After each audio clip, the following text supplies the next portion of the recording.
So we've learned that React takes care of DOM changes for us using something called virtual DOM. We learned that we build websites with components and this idea of unidirectional data flow, where data only flows one way so that it's easier to debug our code. Then the final thing that really made React stand out is this idea of, hey, I'm just the UI. The rest is up to you. What do I mean by this? Well, remember how with Angular, it came with all these things built in? That is AngularJS. It was a framework, and a framework is kind of like a whole kitchen.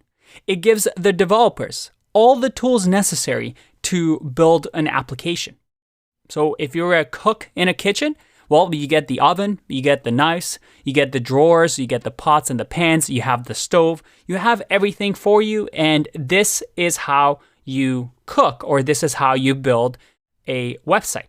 It's very opinionated.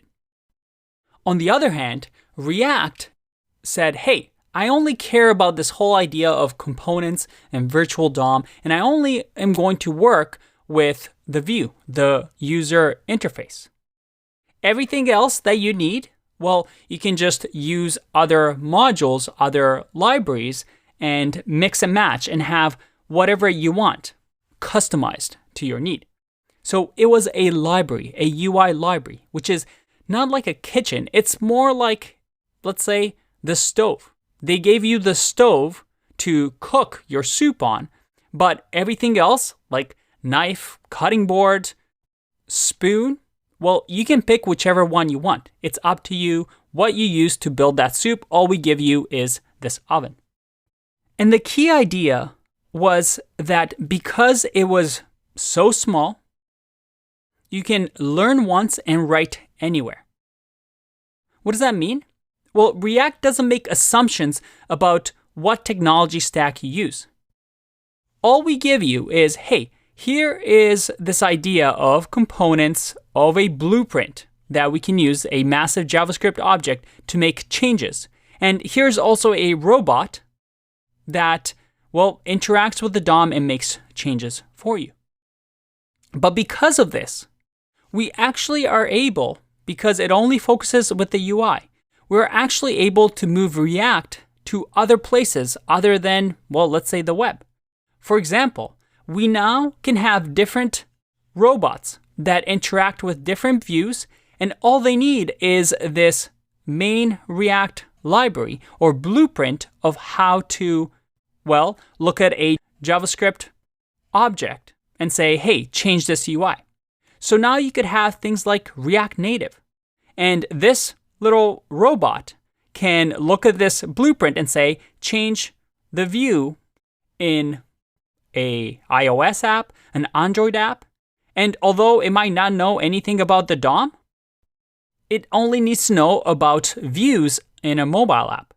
You also have things like React 360, which is VR apps. And again, using this blueprint of React, I can use it for VR apps, and this little robot or library can focus on VR.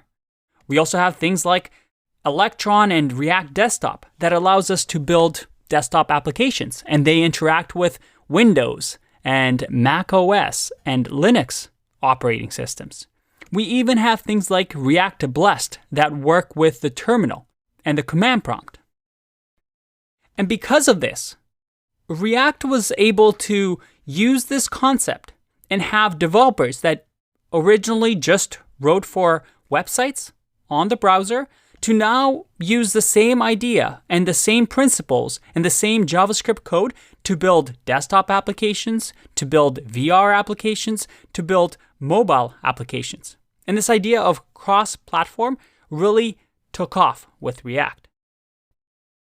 And you'll notice when we start building our projects that we actually import two libraries in React. The core React library, which is this little robot, and the React DOM library, which is this specific robot that only knows how to interact with the DOM or the web browser.